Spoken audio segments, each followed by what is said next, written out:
Queria convidar você a abrir a palavra de Deus em 1 Coríntios, capítulo 15, a partir do verso 50. 1 Coríntios 15, a partir do verso 50. Convido você a acompanhar comigo essa reflexão que eu quero trazer à igreja essa noite.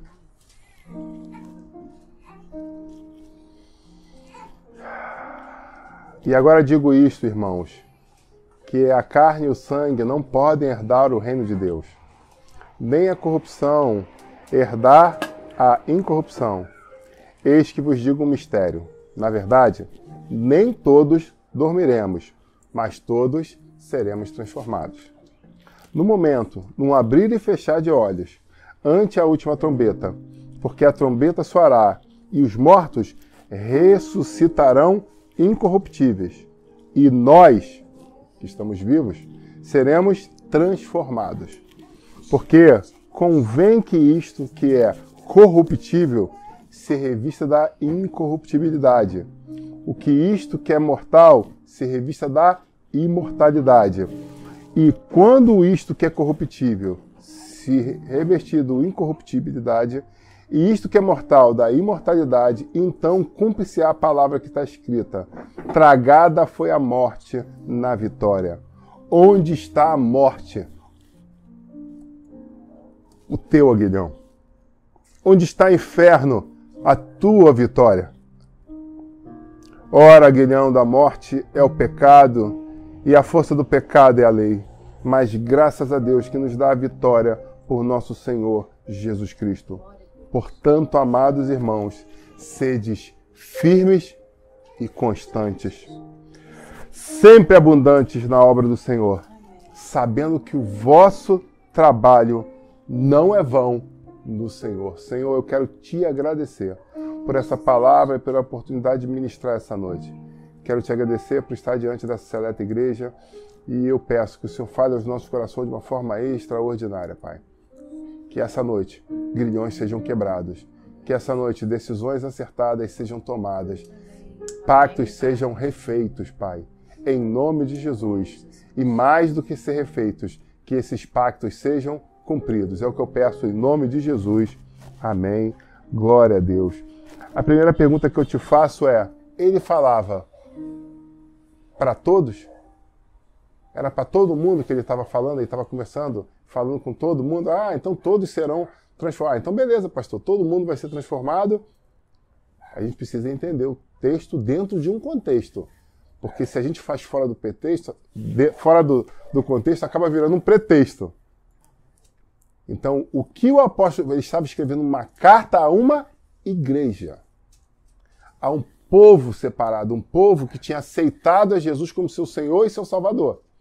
Então, a este povo ele traz algumas explicações. Então, a gente precisa partir dessa premissa, né? Entender isso. Ah, então isso é para todos, é universal. Não, não caia na balela de achar que é universal, porque a Bíblia te dá toda a fundamentação para trazer isso que eu estou trazendo. Amém? Então, vamos lá. Primeira coisa, existem algumas promessas. E ali Paulo estava dividindo as promessas com os servos do Altíssimo, os seus irmãos na igreja. E a primeira promessa que nós temos, para poder elucidar essa história, eu preciso voltar um pouco atrás.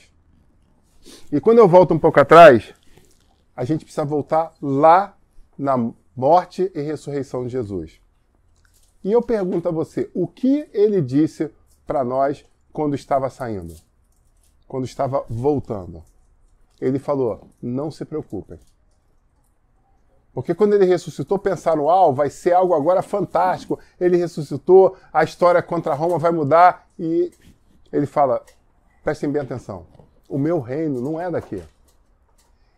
Então eu vou explicar para vocês que eu passei por tudo que passei e ensinei tudo que ensinei para vocês, para que de uma forma muito clara vocês entendessem que o meu reino é no céu. E é um reino eterno. Então, talvez um dos grandes problemas que nós estamos enfrentando hoje, como família, como igreja, como servos do Senhor, é entender que aquilo que nós fazemos hoje na obra do Senhor tem um peso eterno. Aquilo que nós fazemos hoje para o nosso empregador tem um peso no final do mês. Aquilo que nós fazemos nas mídias sociais, e aí entenda bem, porque você pode ser um evangelista das mídias sociais, como você pode ser só um TikTok da vida, aquilo que você faz, você está procurando aplausos, like. Eu nem sei qual é o nome que bota no TikTok, tem lá os coraçãozinhos que clica, né? O coraçãozinho, né? Eu nem sei, cara. Sei que tem lá a forma de expressar que você gostou. Então a pergunta é, quando você olha para a sua vida hoje, o que realmente está te direcionando e o que você está vendo como propósito? Porque o apóstolo Paulo chamava os amados de Coríntios a uma grande reflexão. E essa reflexão o Espírito Santo me direcionou nessa manhã para dividir com a igreja. E o mais interessante, que aproximadamente 1 hora depois veio a notícia do falecimento de uma mulher de Deus. E quando a filha dela contava para nós, minha mãe acabou de morrer, o Espírito Santo falou, agora você entende plenamente porque você tinha um texto em mente e eu troquei o texto. Eu troquei o texto porque pessoas enlutadas estarão assistindo essa mensagem. Mas mais do que pessoas enlutadas, pessoas vivas estarão escutando essa mensagem. E essas pessoas vivas é que precisam dessa mensagem. Nós não acreditamos no purgatório, onde eu vou fazer aqui um trabalho para que daqui a uma semana essa pessoa melhore lá no estado de transição dela, daqui a 15 dias ela melhore mais ainda, daqui a 30 dias melhore mais, e para não perder a dúvida, porque essa pessoa merecia. Então tem que fazer com 2 meses também, que ela estava toda no erro. Então, se demora, eu faço com 3, nem sei se tem. Mas vamos purgando esse negócio aí, vamos fazendo, aspas, né, eventos religiosos, para não ser pejorativo, vamos fazer eventos religiosos para essa pessoa poder achar o caminho da luz, meu amigo. Mas a Bíblia fala de uma forma muito clara. Nós precisamos tomar as decisões certas hoje, enquanto os nossos olhos estão literalmente abertos. Esses são os momentos certos de escolha que vão refletir na nossa eternidade. Pastor, há um tempão que eu não escuto falar isso. Sim, porque hoje em dia, poucos pastores estão trazendo esse discurso. Sabe por quê? Porque as pessoas não querem ouvir esse discurso. As pessoas querem ouvir o discurso da prosperidade, da conquista, da vitória, da graça, da maravilha, da transformação. Isso que os nossos ouvidos, e eu boto o meu, porque também é gostoso, eu não posso dizer que é mentira, que é gostoso ouvir isso. Legal. Mas será que somente esse discurso me leva para a eternidade ao lado de Cristo? Ou será que a falta disso pode estar matando literalmente muitas pessoas em vida? Se é que vocês entendem o jogo de palavras. Muitas pessoas estão chorando pelos seus mortos. E é bíblico você chorar, você se enlutar pelos que foram. Amém? É digno, é bíblico e é importante. Eu coloco nas 3 esferas. Você ter o seu momento de luto. Mas a grande questão é, nós hoje... E aí até me permita mais uma construção, porque na casa de luto há muito mais sabedoria do que na casa de festa. Então a Bíblia fala sobre isso. Onde tem luto, tem sabedoria. Onde tem festa, tem distração. Então, de repente, pegando esse momento de luto, porque era uma pessoa que eu gostava muito também, uma pessoa que fez parte da história da minha esposa, então eu respeitava muito essa mulher de Deus, ajudou muito a minha esposa. Se hoje ela está aqui, ela literalmente tem um capítulo escrito na sua construção, por isso que eu respeito. Porque são pessoas que um dia se deram para nós nada melhor do que a gente poder retribuir. Isso é fantástico. E ainda principalmente quando você coloca-se numa posição espiritual de bênção, onde você pode não só retribuir financeiramente, com carinho, com uma palavra, com um texto bonito, não. Em vida você pode retribuir dando o que a pessoa realmente precisa, que é uma palavra de vida eterna. Amém, igreja? Bom, ele falou, eu vou os deixar, mas eu vou deixar por um motivo específico. Eu estou indo preparar moradas. Sabe, é interessante a gente entender um pouco da cultura bíblica. E aí, quando eu falo da cultura bíblica, a gente precisa entender um pouco de cultura judaica. E aí, quando ele fala de preparar moradas, tem todo um significado para quem conhece o contexto. O judeu, quando estava noivo e pretendia casar, né, havia o acordo pré-nupcial ali, né? Hã? Ketubá. Ketubá, exatamente. Quando ele assinava o Ketubá, porque a gente precisa entender também uma outra coisa, o que a gente entende por noivado aqui no Ocidente é diferente do que eles pregam em muitas culturas orientais. Porque no momento que você fica noivo, é um contrato de casamento. O ficar noivo não é dizer que o namoro entrou no novo nível. Não, não, é outra história. Né? Então, você está assinando um contrato pré-nupcial. E aí o noivo precisa fazer o quê? O noivo, depois que assina aquilo, ele tem que sair à caça de uma casa. Então ele vai construir a sua casa. Olha que interessante isso. E aí eu já tenho uma ministração no canal que fala inclusive sobre isso, sobre o catar pedras, sobre ter amigos para ajudar a carregar pedra. Quem tem amigos para ajudar a carregar pedras, casa mais rápido, né? Quem é isolado, quem é sozinho no mundo, tem que carregar muito mais peso sozinho. É uma reflexão que eu deixo aí. Então ele fala, eu vou deixar vocês aqui, eu estou assinando um contrato nupcial com vocês.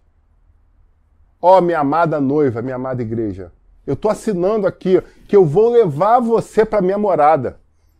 Só que, quando ele fala isso, para quem era judeu, né, teve um entendimento pleno. Só que eu preciso agora sair de perto. E eu estou saindo de perto não é porque eu não te amo, não é porque eu não te desejo, não é porque eu não quero ficar com você. Não, não. É porque quanto mais tempo eu gastar aqui no flerte contigo, é menos tempo que eu tenho para preparar. Olha que maneiro isso. E aí ele deixa a promessa e sai para a eternidade ao lado do Pai para preparar morada para que nós possamos passar a eternidade com Ele. Só que ele faz algo maravilhoso. Ele fala, mas não se preocupem, vocês não vão ficar desprotegidos, vocês não vão ficar sós. Eu vou mandar para vocês um consolador. Eu vou mandar alguém para ajudar vocês nas dificuldades que vocês tiverem.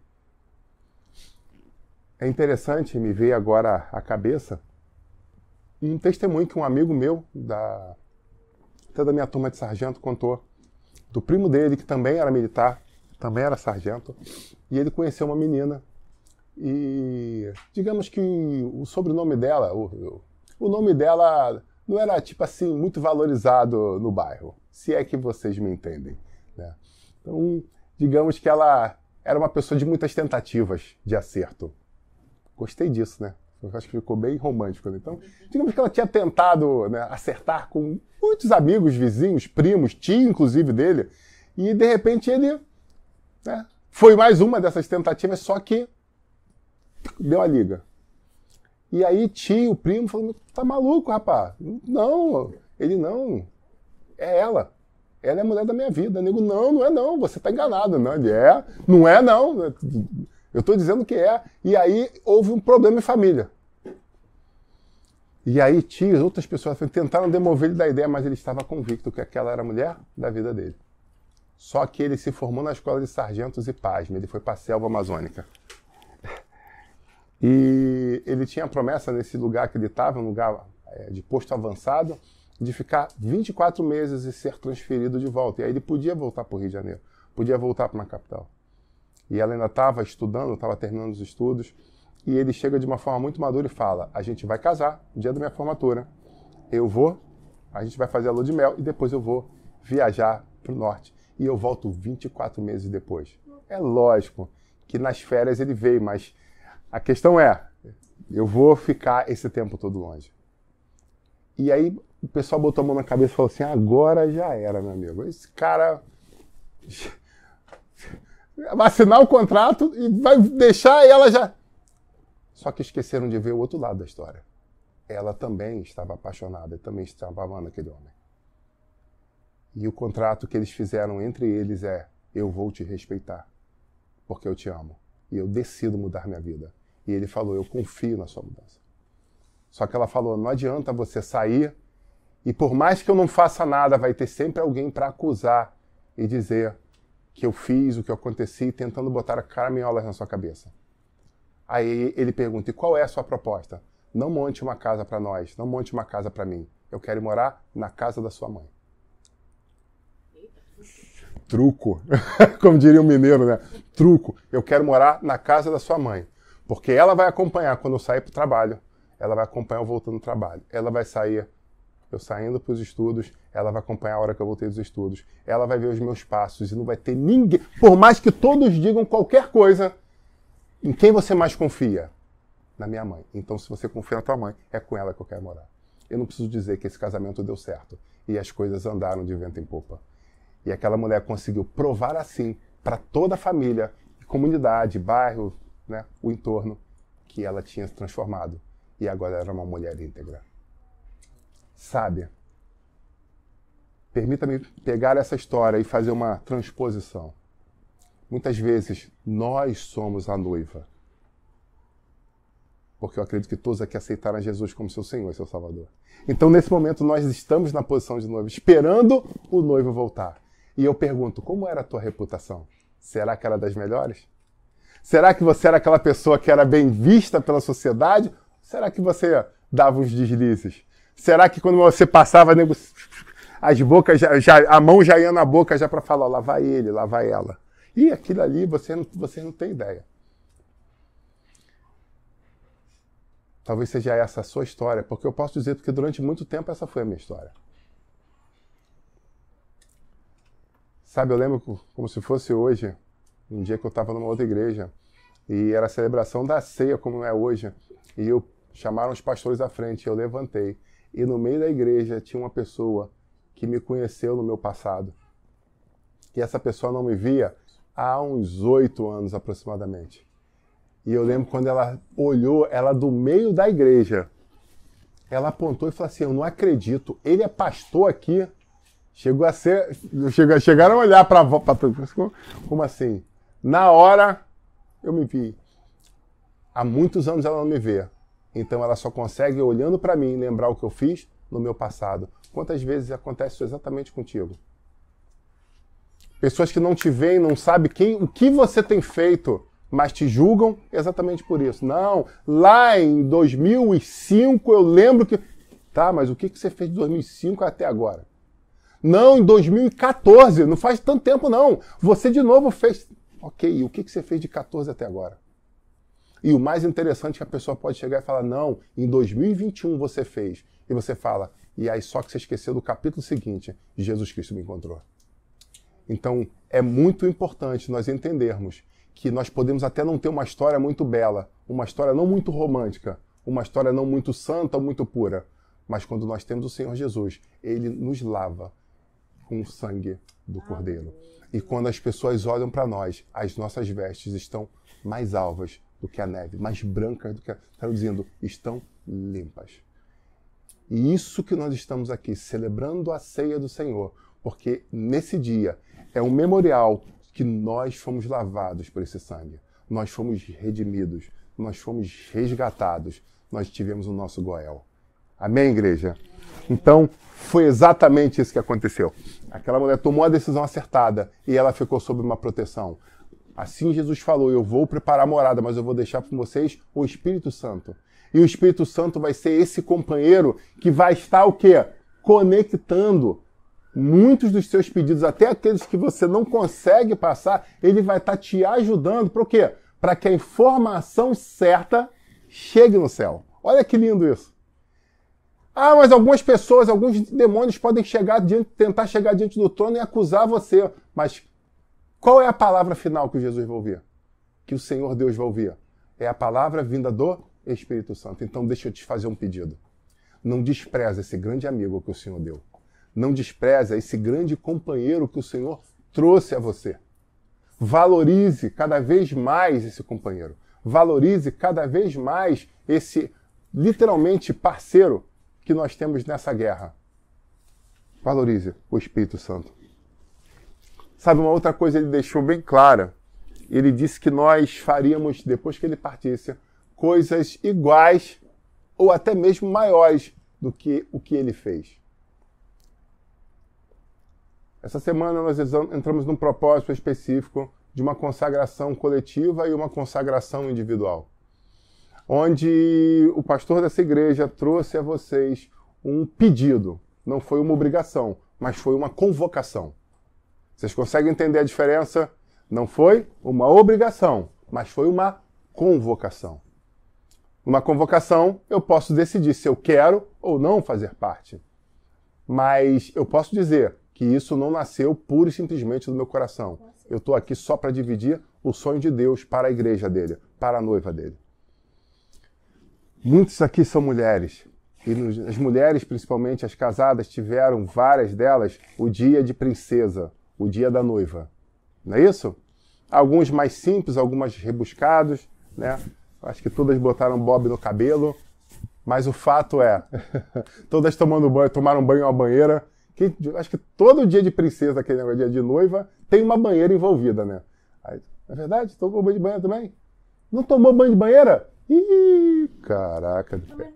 Também tomou, não? Caramba, cara. Sempre...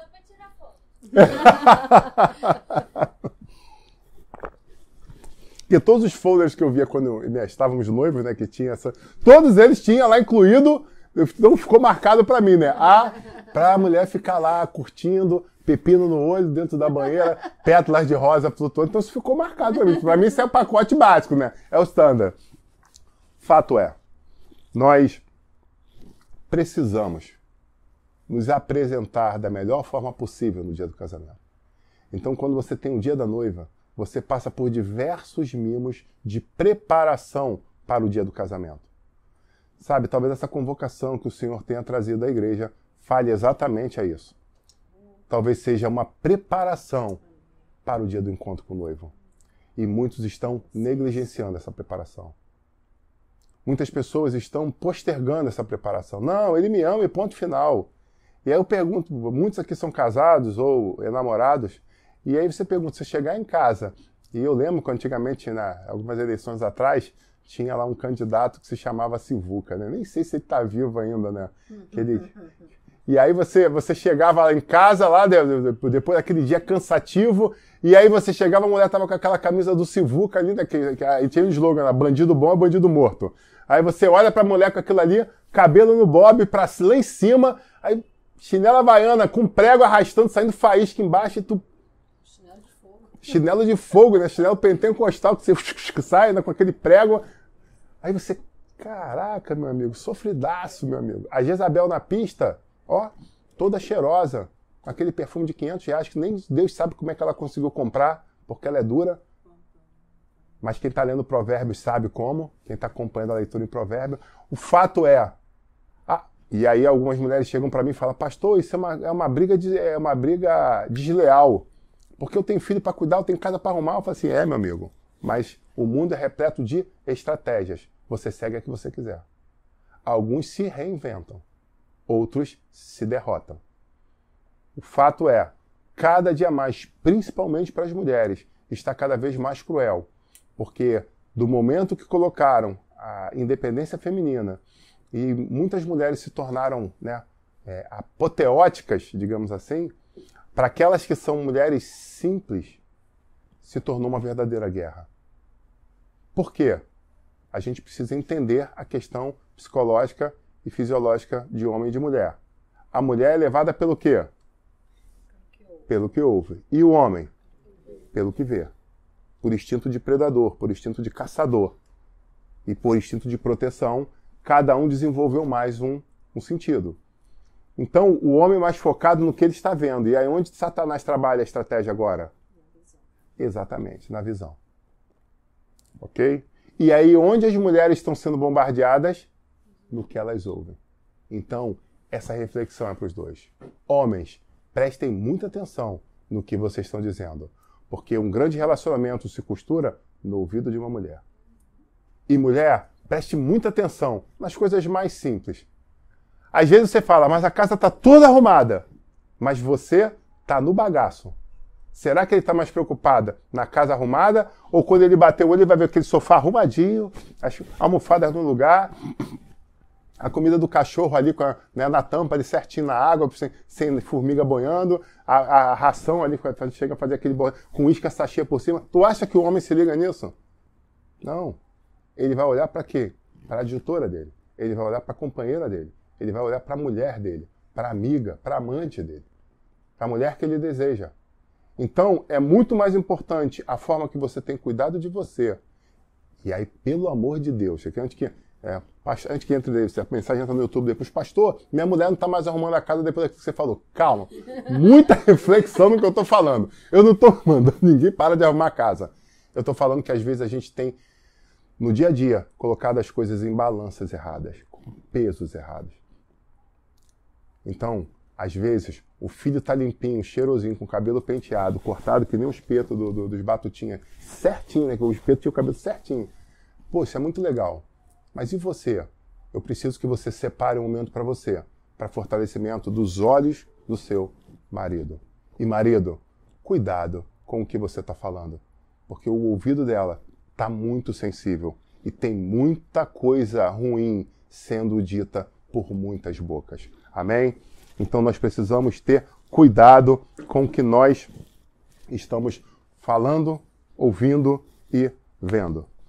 Bom, ele falou que faremos coisas maiores, que nós estamos exatamente nesse viés da busca de uma consagração diferenciada para que possamos ter mais intimidade. Eu achei muito interessante, porque hoje nós ouvimos um testemunho exatamente quando o irmão falava sobre a questão de estar numa situação normal e de repente ele ouviu claramente uma voz, dando uma ordem.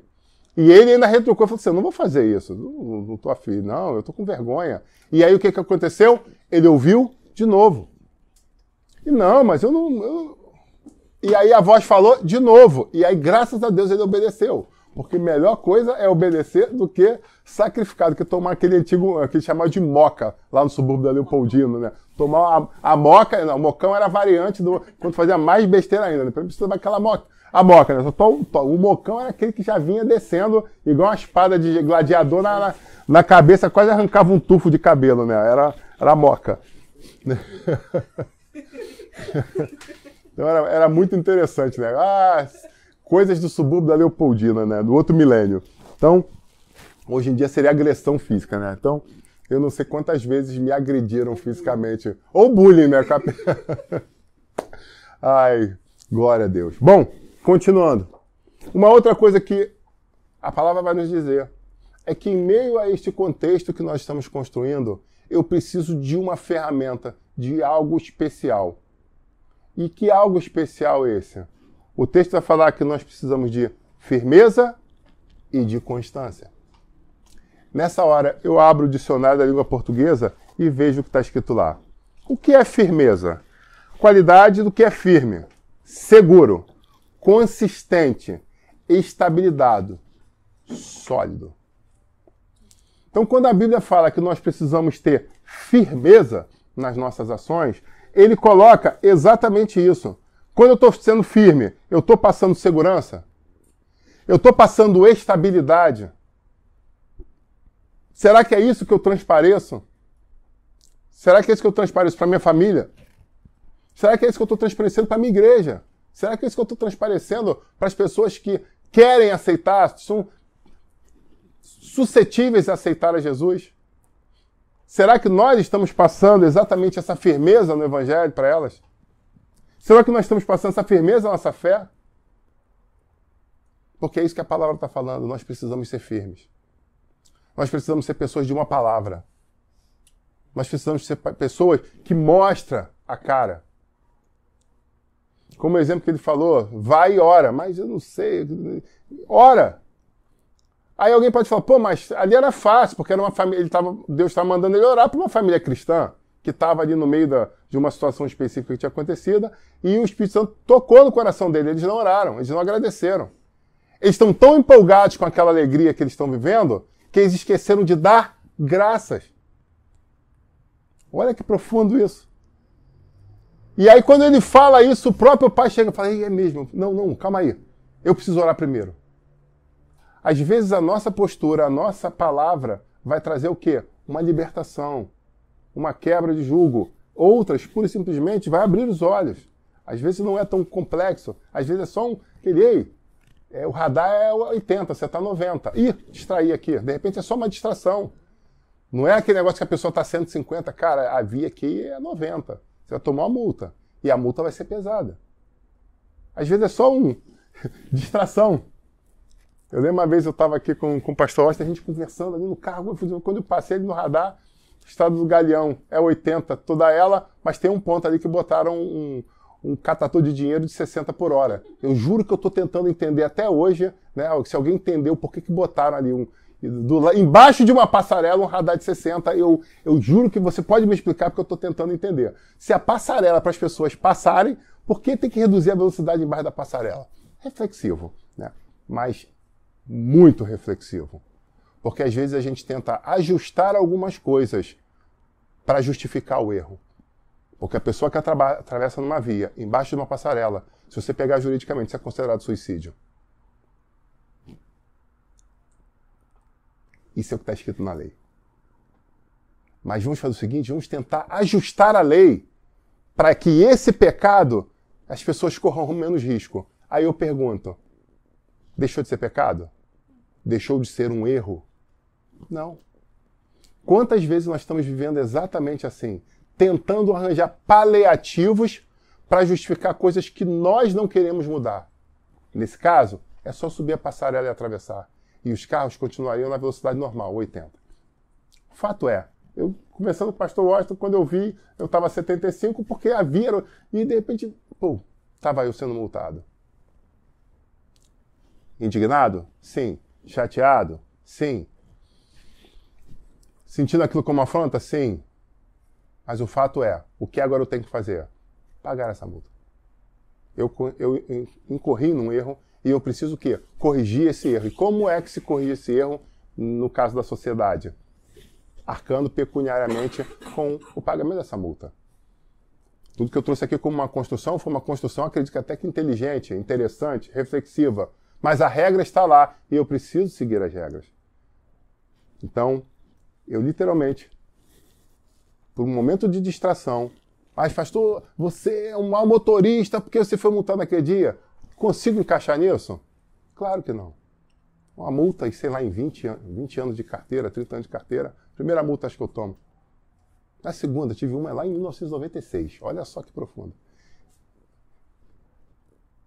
O fato é, a gente tem que arcar com as nossas consequências, arcar com as nossas decisões. Estão entendendo isso? Amém, igreja? Amém? Vocês estão comigo? A segunda palavra é constância. E a constância vai falar sobre persistência, insistência, qualidade daquele que não falta uma tarefa. Meu Deus do céu. Olha que profundo. As duas se encaixam perfeitamente. Eu preciso ser firme, passando segurança, passando solidez, e eu preciso ser constância. Eu preciso ter persistência. E aí eu lembro uma vez que eu fui quebrar um muro com uma outra igreja. A gente foi quebrar um muro, só que era uma igreja que tinha comprado uma construção muito antiga, de 1940, se não me engano. E a entrada da igreja tinha um muro de meia altura com grade na segunda altura. Amém? E a gente, poxa, é interessante para o visual da igreja quebrar esse muro e fazer tudo de grade. Para o quê? Para a igreja poder ficar mais visível, né? Então a gente fez essa análise, né? Analisamos o portão. Agora o que a gente precisa? Botar o muro para baixo. A empresa falou, eu boto e eu quebrando o muro para botar o portão, cobro tanto. A gente, eita, ficou salgado. Então vamos fazer o seguinte, os irmãos, bota aquela panela de feijoada, bota aquela panela de macarronada ali junto, faz um almoço coletivo aí, vamos juntar todos os irmãos no sábado, os varões, e vamos derrubar esse muro aí. Até então parecia ser um negócio simples. Só que esqueceram que era uma edificação de lá de 1930 ou 40. Meu amigo, quando tu deu a primeira marretada no muro, acho que o martelo voltou mais forte do que... Aí tu, caramba, não dá de martelo. Então pega a marreta. Eita caramba. Nada, nem uma faísca estava saindo, nem um concreto do emboço quebrava. Caramba. Pega a famosa, o quê? Sexta-feira 13. É um bitelo desse, pra quem não conhece, o negócio é nervoso. Eu não sei quantos quilos pesa. É 13 quilos, por isso que é sexta-feira 13? Não sei. Pergunta interessante, porque o negócio é... E aí, meu amigo? Batia, trocava de homem, batia. Aí uma rachadurazinha. Eu falei, meu Deus do céu, cara. Parecia impossível. A gente conseguiu colocar grade? Conseguiu. Mas eu preciso dizer para vocês que uma coisa que a gente pensou que faria em 2 horas, a gente gastou mais de 6 horas. 13 quilos. 13 quilos? Então, por isso sexta-feira 13, né? Então, a gente gastou mais de 6 horas para conseguir derrubar aquele pedaço de muro dessa altura. Porque aquele muro, por ser uma edificação muito antiga, era um muro concretado. E aí eu lembro que o Espírito Santo literalmente me deu a estratégia, porque eu nunca trabalhei com obra, eu usei só questões de física, né? Que eu falei, a gente está batendo, e ele está resistente. Então eu cheguei para um outro irmão que também tinha meu porte, falei, vamos fazer o seguinte, vamos fazer um teste. Vamos fazer uma ação coordenada. Eu vou dar com a sexta-feira 13 daqui, você do outro lado da sequência dá. Então a gente vai fazer um pêndulo. Eu vou bater para cá, você vai bater para lá. Eu vou bater para cá, você vai bater para lá. E deixa os outros trabalhando no outro muro que está andando, né? Aí alguns olharam e falaram assim, mas tem sentido isso? Eu falei, será que não? Porque do momento que estava concretado e a gente batia, toda a resistência estava do lado.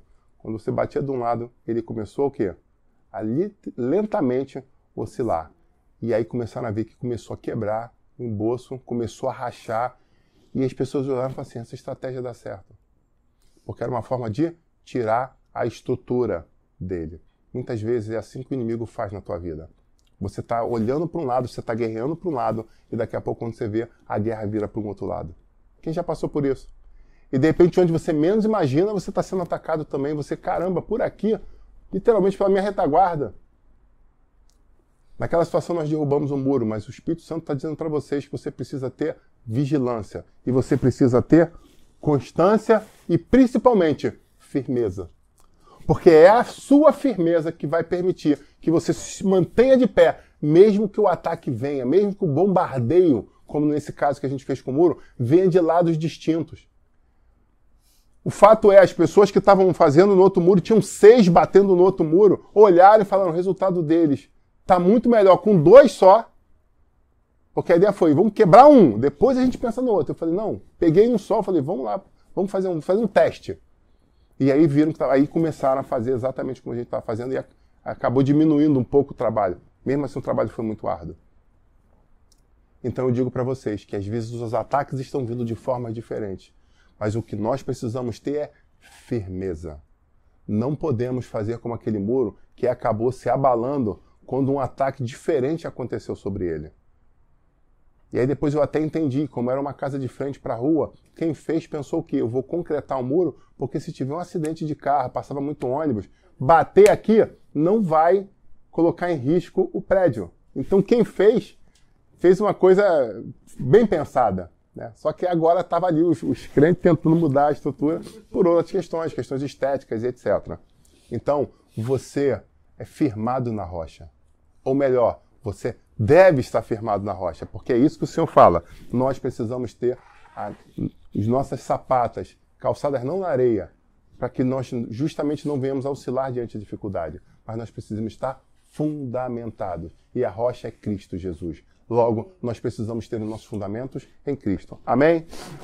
E eu termino essa mensagem trazendo uma outra reflexão para nós. O apóstolo Paulo fala que existe uma sequência a ser seguida. E aqueles que já morreram em Cristo, aqueles que já estão no antigozo, no momento que a trombeta for tocada no céu, onde houver o arrebatamento da igreja de Cristo, aqueles que morreram em Cristo ressuscitarão primeiro. E é muito interessante isso, porque eu fico imaginando, né, literalmente a questão da hierarquia. Algumas pessoas que já pagaram preço, que combateram um bom combate, pessoas até que entregaram sua vida por Cristo, não tiveram um evangelho fácil como nós temos nos dias de hoje. Pessoas que, né, pelo menos aqui no Ocidente, no Oriente ainda tem muita gente que morre por Cristo, por não negar a sua fé. Muita gente perde tudo que tem por não negar a sua fé. Nós tivemos um testemunho nos campos os campos da ONU, né, de um casal de pastores de refugiados da ONU, obrigado, de refugiados na ONU, onde eles contavam que, na Jordânia, né, isso mesmo, onde dizia que aquele grupo da bandeira preta, eu tô com o Hezbollah na cabeça, mas não é aquele que quebrou vários altares, várias edificações, esse que está agora muçulmano, esqueci o nome dele. O Hamas, Hezbollah, eu esqueci o nome daquele grupo que está afligindo, onde teve um grande êxodo de vários países de cristãos, porque eles colocaram para fora. E é interessante que eles tomaram algumas cidadelas, tomaram muitas, mas numa dessas cidadelas, eles chegaram lá com os carros, com as bandeiras, com os homens armados, né, com máscara, e falaram o seguinte: quem é cristão? Aí os muçulmanos, ele, já, dedo de seta, entregou todo mundo, né? Chamou e falou assim: a parada é a seguinte, nós não queremos ser colocados como os maus, os déspotas, né? Vocês têm algumas opções. Então, no menu tá aqui, ó. Vocês podem negar a Cristo e continuar tudo beleza. Vocês pedem perdão a Alá e a gente segue o barco aqui junto, tudo beleza, show de bola. Cardápio 1. Vocês podem negar a Cristo e amanhã, quando o sol nascer, se a gente encontrar vocês e perguntar, vocês não negando, vocês morrem. E a opção 3 é vocês saírem pelo deserto, ainda de madrugada, só com a roupa do corpo, sem levar nada de valor. Saírem pelo deserto afora. Porque se vocês acreditam que Cristo existe, Ele vai cuidar de vocês. E um desses entrevistados era um grande médico. E ele era rico. E ele olhou para a família, para os filhos e falou: vamos seguir pelo deserto. E agora ele estava no campo de refugiado, comendo, eu não lembro se era 1 ou 2 refeições por dia com uma garrafa de água. Era o que eles tinham de ração. Uma barraca para a família. Mas ele falava: eu glorifico a Deus, porque eu não neguei o meu Senhor. Pense numa alegria. E essa pessoa me contava isso chorando, falou assim: cara, foi muito marcante para mim. Ver a alegria daquele homem, eu cheguei a me sentir constrangido, envergonhado. Ele tinha perdido tudo, ele tinha um palácio, ele tinha uma mansão, um carro lindo, dinheiro, e de repente teve que deixar tudo literalmente para trás, para seguir pelo deserto até achar um campo de refugiado. E foram dias e noites andando pelo deserto, administrando um pouco de água que eles tinham, para não morrer, até chegar à fronteira e até chegar ao campo. Sabe, às vezes você não está vindo à igreja porque desceu 4 graus na temperatura, está muito frio, não dá para minha igreja. Não, ameaçou chover meia-noite. Pode ser que a chuva adiante, então eu não vou à igreja. Ah, mas tem a mensagem no canal. Não, mas eu estou aqui vendo uma série importante, depois eu assisto a mensagem. Pastor, você está criticando as pessoas? De forma alguma. Ao homem foi dado o livre-arbítrio. Cada um naquele grande dia vai chegar lá, ó, com a sua comanda. A minha comanda, eu sei que eu estou fazendo dela. Às vezes tem umas coisas alguns consumos que eu olho e falo assim: eita, cara, isso aqui tá caro. Deixa eu dar um jeito de resolver isso aqui antes da chegada. Às vezes algumas ofertas vêm que parecem maravilhosas. Eu falo: não, porque lá no final eu vou ter que pagar essa conta. A gente decide o que faz com a nossa comanda. O que eu preciso fazer é te alertar para tomar decisões corretas. Porque se eu não fizer isso, isso vai estar na minha conta naquele grande dia. Amém, igreja? Então entenda que quando eu falo algumas coisas, eu falo por amor. Como um pai que literalmente não quer perder o seu filho. A história desse médico foi uma entre muitas que foram contadas, mas a dele ficou marcada para mim. Muito marcada, porque ele falou: eu estou feliz demais, porque eu posso mostrar para os meus filhos e para minha esposa que nós não negamos. O Espírito Santo nos direcionou a fazer essa busca em jejum, em oração e em leitura. Deixa eu falar uma coisa para você. Talvez você não tenha começado. Talvez você não tenha entendido muito bem o que estava por trás disso. Hoje é domingo. Hoje pode ser o teu dia 1. O dia 1 de viver o sobrenatural. O dia 1 de viver novas histórias. O dia 1 de começar a resolver pendências na tua vida. Um dia 1 de um novo propósito. Nós estamos num mês no calendário bíblico que fala exatamente sobre o rei estar no campo. Tem uma ministração no canal, vai estar aqui no card, é só clicar aqui que você vai ver. Que vai falar exatamente que na época de Jesus, até a história de Jesus, o rei vinha, no Antigo Testamento, o rei tinha muitas atribuições e ele separava um momento ali do ano para botar uma barraca no campo e ele poder interagir com as pessoas. Está no grupo da igreja. Sabe, nesse momento, Ele podia ter contato de perto, e as pessoas podiam ver, tocar no rei, olhar nos olhos dele, ter intimidade, comer ao lado dele. Era uma coisa que deixava as pessoas maravilhadas. Esse é o mês que a gente está. Esse é o mês que o rei sai do palácio e se chega diante de nós para ouvir o que a gente tem a dizer. Coincidentemente, no primeiro dia desse mês, o Espírito Santo nos direcionou a começar esse jejum. Será que tem coincidência nisso? Será que tem coincidência? A gente está literalmente, como noiva, se preparando, se limpando, para poder chegar e conversar com o rei de perto. Então, chão e deixa essa reflexão para você. E eu termino essa mensagem falando exatamente uma outra fala do que o apóstolo Paulo fala. Ele ensinou tudo isso que eu passei para vocês. Mas depois de ensinar tudo isso, ele foi preso. E aquele homem estava o quê? Em calabouço, estava ali sendo julgado e estava no dia da sua morte.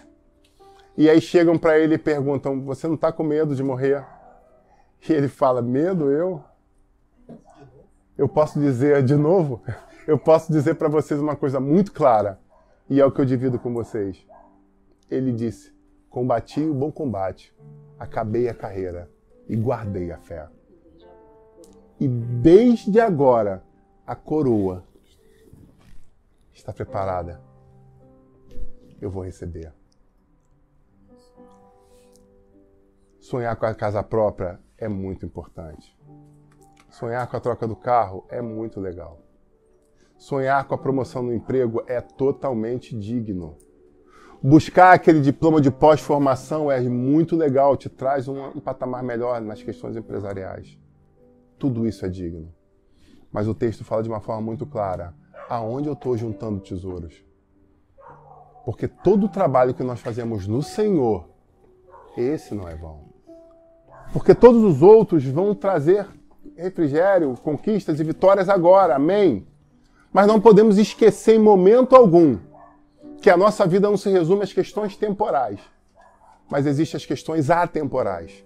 E é isso que esse texto trouxe. E é isso que o Espírito Santo, nessa manhã, quando eu acordei, me trouxe. Ministra isso à minha igreja.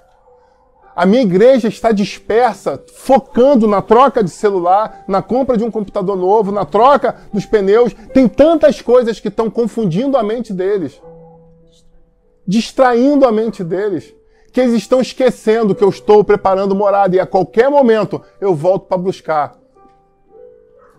Mas eu preciso lembrar de um texto que fala das noivas, das virgens, das prudentes e das imprudentes.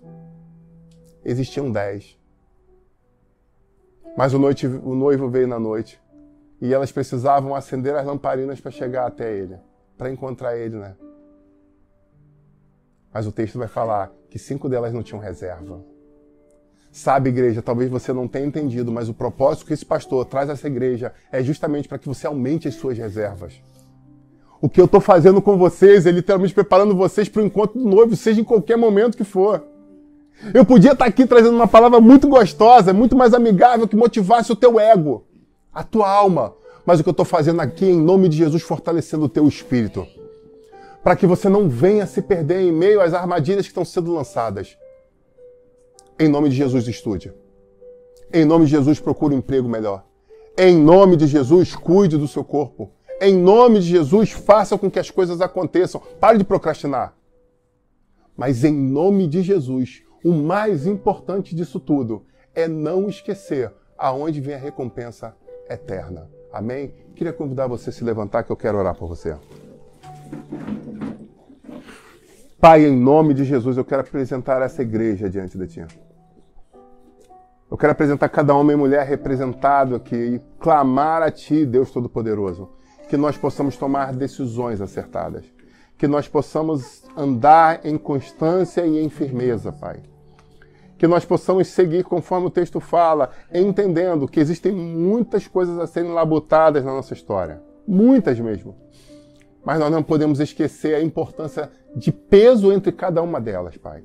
E eu quero pedir, Espírito Santo, nosso amigo, nosso consolador, nosso ajudador, nos ajuda a colocar as coisas no lugar certo. Cada coisa na sua prioridade, cada coisa no seu elo, Pai. Para que aí sim a corrente possa estar perfeitamente construída. Nós não queremos fazer inversões. Nós não queremos ser confundidos, Pai. Nós não queremos permitir que bênção se transforme em maldição. Em nome de Jesus eu clamo. E em nome de Jesus eu já te agradeço. Amém. Glória a Deus. Poder assentar.